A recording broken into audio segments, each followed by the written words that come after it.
तो चलिए दोस्तों, स्वागत है आप सभी का आपके YouTube channel basic math psycho Suraj पे।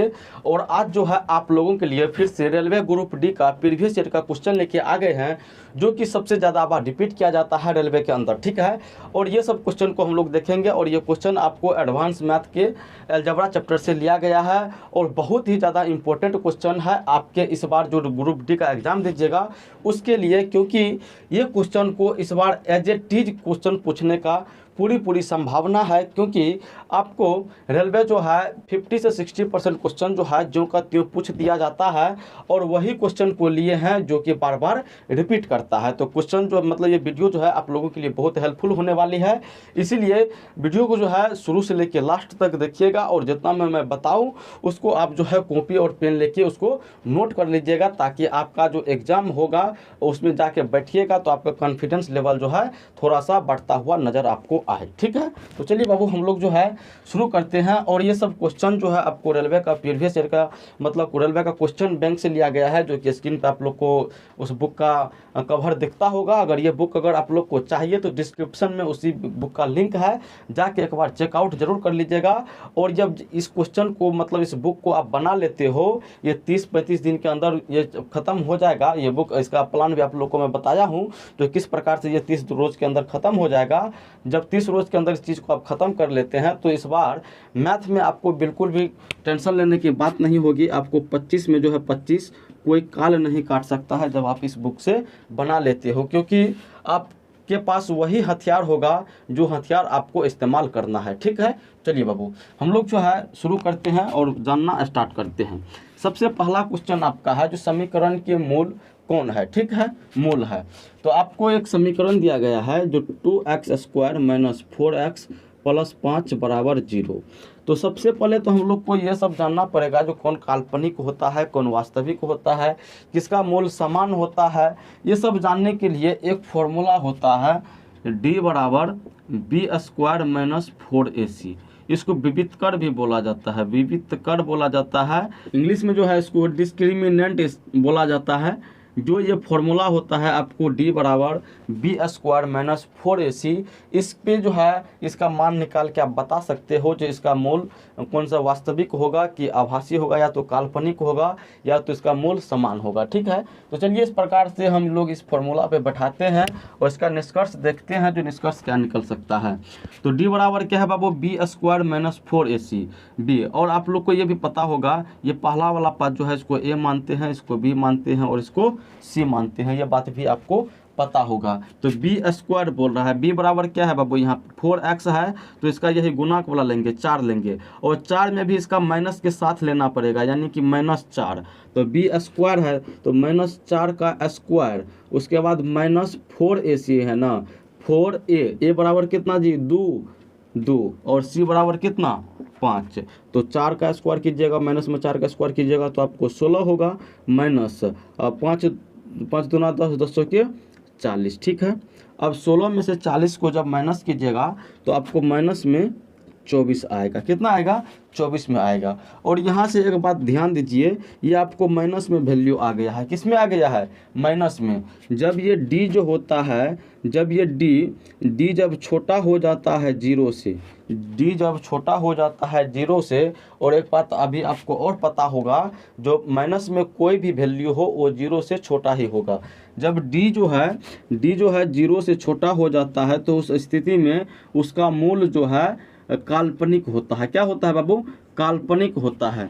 यही अगर d जो है 0 के बराबर हो जाता तो इसका जो है मूल जो है समान होता। क्या होता, समान होता। और अगर d जो है मतलब ये बड़ा हो जाता है 0 से, d बड़ा हो जाता है 0 से, यानी कि प्लस में वैल्यू कोई आ जाता तो आपका ये वास्तविक हो जाता। क्या होता, वास्तविक हो जाता। तो यहाँ पे जो 3 ठो कंडीशन बन रहा था, तो तीनों कंडीशन आप लोग को मैं बता दिया हूँ, जिसमें से आपका पहला था जो काल्पनिक के लिए था, ठीक है ना। अगर इस प्रकार से दूसरा कोई दे दे तो उसमें भी आप अब जो है नहीं फंसिएगा, है ना। चलिए अब दूसरा देखिए क्वेश्चन को। दूसरा क्वेश्चन भी बहुत आसान क्वेश्चन है। देखिए क्या है, आपको दिया गया है a⁻6 गुना a⁻⁻4 भागा a⁻3। इसको सॉल्व करके आपको बताना है जो क्या होगा। है ना। देखिए बाबू यहाँ पे तो भागा है, तो सबसे पहले भागा वाला काम हम लोग करेंगे। तो ए पर पावर 6 है और ए पर पावर -4 है। जब भागा है तो भागा का मतलब बट्टे में ए पर पावर 3, ठीक है। अब देखिए यहाँ पे ए पे पावर 3 है और ए पे पावर 3 है, सॉरी यहाँ पे 6 है और यहाँ पे 3 है। इसको हम क्या कर सकते हैं, ये कट सकता है। यानी कि यहाँ पे क्या मतलब है जानते हैं इसका, ए पे पावर 6 का मतलब है ए गुना ए गुना ए गुना ए गुना ए, 2 4 5 6, ठीक है। और नीचे में ए गुना ए यानी कि 3 गो। तो यहाँ से देखिए 3 गो ए कटा बचा क्या आपको, 3 गो ए न बचा है, यानी 3 ए मतलब ए पे पावर 3 बचा है। तो डायरेक्ट इसको यहाँ से हम लोग काट लेते। ये सब छोटी बात थी, बताना जरूरी था, इसी कारण बता दिए। ए पे पावर 3 तो ए पावर 6, तो काट के ए पे पावर 3 बच गया। कितना बच गया जी, ए पे पावर 3 बच गया। अब देखिए ए पे पावर 3 गुना ए पे पावर -4। जब ए पे पावर -4 है तो जब इसको प्लस में लीजिएगा तो जैसे ए पे पावर 3 है तो बट्टे में ए पे पावर 4 हो जाएगा। छोटी छोटी बात है, ये सब आप लोग जानते होंगे। ए पे पावर -4 है तो ये जब नीचा करेंगे तो ये प्लस में हो जाएगा। अब देखिए वही कंडीशन आ गया, ऊपर में 3 गो ए है, नीचे में 4 गो ए है, यानी कि ये जो है इससे कट जाएगा। तो आपका क्या बचेगा बाबू, 1/a बच जाएगा। क्या बच जाएगा, 1/a बच जाएगा, जो कि आपका आंसर हो जाएगा, है ना। आंसर आप लोग मिला लीजिएगा। अब चलिए 3 नंबर का सवाल देखते हैं। 3 नंबर का सवाल भी बहुत आसान है लेकिन पूछा गया है। देखिए x/100 जोड़ 10 बराबर 20, ठीक है। अब देखिए यहाँ पे तो इसमें तो कुछ नहीं है, शुरू से सब चीज़ को करते आ रहे हैं हम लोग। x/100 है, ये वाला जो है पहले ये चर वाला क्या बोलते हैं इसको, अचर वाले को पहले अचर वाले के साथ भेज के उसका काम तम कंप्लीट करवा देते हैं। यानी कि 20 और ये 10 जो है इधर प्लस का काम कर रहा था, उधर जाके ये माइनस का काम करेगा। यानी कि आपका क्या हो गया, x/100 बराबर में 20 में से 10 गया तो 10 हो गया, ठीक है। अब देखिए यहाँ पे 10 के नीचे में नहीं है कुछ, तो 1 है आपके समझाने के लिए, ठीक है। अब देखिए कोना कोनी इसको गुना कर लेंगे। अब बहुत बच्चे यहाँ पे 10 और ये 100 को काटने लगेंगे, जो कि गलत हो जाएगा, है ना। देखिए x गुना 1 कीजिएगा तो x हुआ, बराबर में फिर 100 को गुना 10 से कीजिएगा तो कितना होगा जी, 1000। कितना हो जाएगा, 1000। आपका जो है आंसर यही हो जाएगा। x बराबर आपको जो है x का वैल्यू पूछ रहा था, जो x का वैल्यू क्या होगा, तो आपका x का वैल्यू जो है 1000 हो जाएगा, ठीक है ना। चलिए अब दूसरा वाला सवाल देखिए। ये सवाल थोड़ा सा पेचीदा सवाल है, अगर ये नहीं बनाए होंगे तो इसमें आप फंस जाइएगा, है ना। चलिए ये सवाल आपका क्या है, a + b + c बराबर 0, तो a² + b² + c² बट्टे में c² - ab, ये कैसे बनेगा, ठीक है। अब देखिए हम लोग को तो पहले दिमाग लगाना पड़ेगा, जो इसमें हम लोग जो है क्या कर सकते हैं, इसमें जो है क्या कर सकते हैं। तो देखिए वो काम इसमें आप लोग कीजिए, a² + b² c² है ना। जब ये बराबर a + b + c बराबर अगर 0 दिया गया है तो हम लोग यहाँ से एगो काम कर लेते हैं, जो a + b + c बराबर 0 जो है, तो a + b बराबर में हम -c जो है इसको कर सकते हैं, ठीक है। अब देखिए आगे हम लोग को क्या करना है, a + b बराबर क्या हो गया आपको, -c हो गया। ऐसा करते हैं जो दोनों को जो है स्क्वायर कर लेते हैं, दोनों का जो है वर्ग कर लेते हैं। जब इसका वर्ग कीजिएगा तो a + b का होल स्क्वायर होगा, और इसका जो वर्ग कीजिएगा -c का जब वर्ग कीजिएगा तो आपको c² होगा, ठीक है। यहाँ तक में कोई दिक्कत नहीं। अब इसको जब सॉल्व कीजिएगा तो a + b का होल स्क्वायर हो गया ये, तो यानी कि a² + 2ab + b², सॉरी यहाँ पे b होगा, b² बराबर में क्या हो जाएगा, ये वाला c² हो जाएगा, ठीक है। अब देखिए यहाँ से a² + b² को एक साइड कर लेते हैं, a² + b² को एक साइड कर लेते हैं, और ये c² - 2ab को एक साइड कर लेते हैं। ये वाला 2ab जो था इसको उस साइड भेज दिए हैं, प्लस का काम कर रहा था तो इधर जाके माइनस का काम कर रहा है, क्योंकि हमको ये इस टर्म में जो है तोड़ना था, हमको किसमें, इस टर्म में तोड़ना था, इसी कारण ये सब काम करना पड़ गया। अब देखिए यहाँ तक तो आपका काम हो गया है, 90% काम आप ख़त्म कर लिए हैं।